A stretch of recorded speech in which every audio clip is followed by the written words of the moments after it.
For most of us, we just assume that school is a necessary step. Get a good education, get a good job. But is it always necessary? And is it worth it?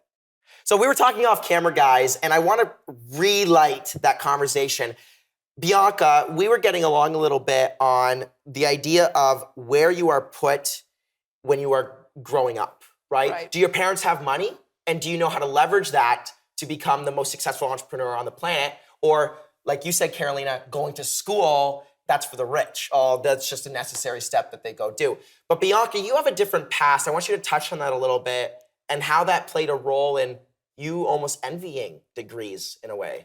So because I had to grow up in a sort of a harder environment where there wasn't a lot of parental oversight, I was able to leave home early, leave school early, and have to step into this entrepreneurial world very, very quickly. And I kind of wish that I had the time to make the friendships, to build the networks, to have a steady, secure, couple of years before I did all of this hard stuff.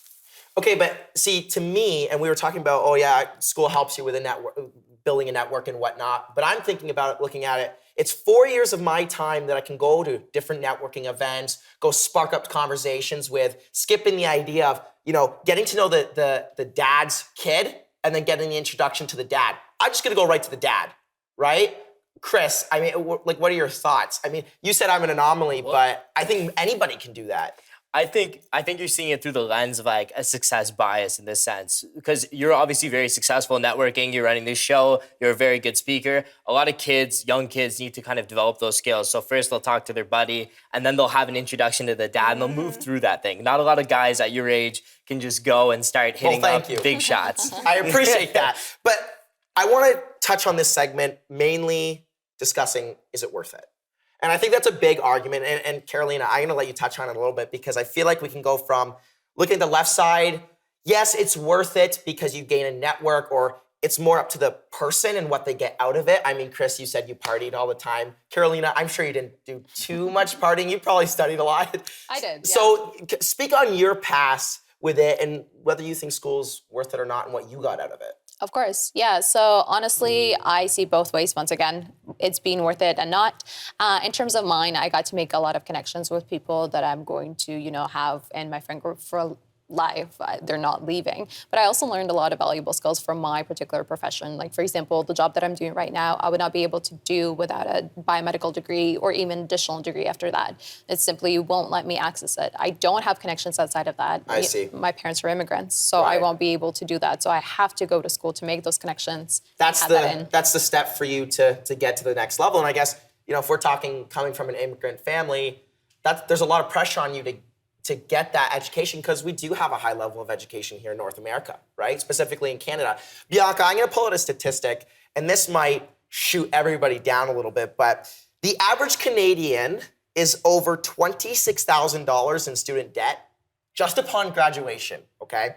Get this, the total student debt in Canada is roughly 18 billion.